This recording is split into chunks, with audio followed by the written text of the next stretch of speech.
প্রিয় ফেসবুক বন্ধু যারা আমাকে শুনছেন বা আজকের এই ভিডিও যারা দেখছেন, তাদেরকে আজকে আমি এই ঝিনাইগাতি উপজেলার নয়াগাঁও এলাকার এক পরিচিত মুখের সঙ্গে আবারও নতুন করে পরিচয় করে দিতে আপনাদের সামনে একটি ভিডিও উপস্থাপন করতে যাচ্ছি।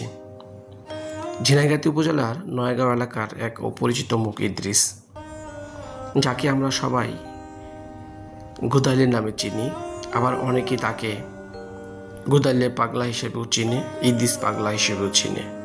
হয়তো এইসব নামেই তার পরিচিতি বেশি, কিন্তু এই নামের আড়ালে লুকিয়ে আছে এক সংগ্রামী জীবনের অস্পষ্ট গল্প।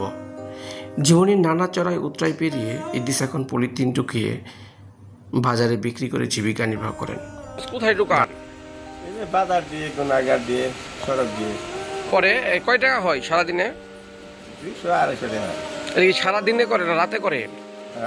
আইতো শুধু রাত্রে করেন? করে আপনার টাকা হয় কত? 200-250 টাকা। সংসারে কে কে আছে আপনার? সংসারে কে কে আছে? আছে, পাগড়ি আছে। তাই? আর আর এমনিতেই চলেন না? কষ্ট হয়? পা নিয়ে পায়ে কি হয়েছে? পায়ে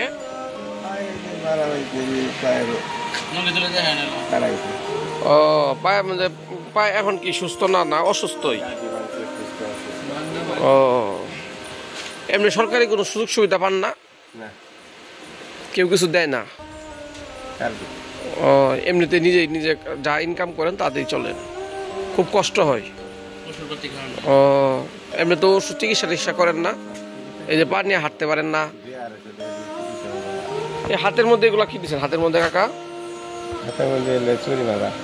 চুরিমালা। এগুলা এগুলা এগুলার কি সুবিধা? কি এগুলা সুবিধা কি?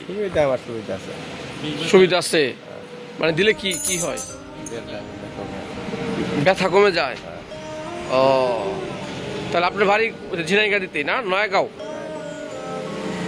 তার জীবনের গল্প শুধু ইদ্রিসেরই নয়, এটা হাজারো অচেনা গোদালেদের গল্প, যারা সমাজের নিচের স্তরে থেকেও মাথা উঁচু করে বাঁচে। আমাদের এই সমাজ যদি একটু সহানুভূতিশীল হয়, তাহলে হয়তো গোদালিদের জীবনে একটু আলো আসতে পারে। আজ আর কিছু বলবো না তাকে নিয়ে।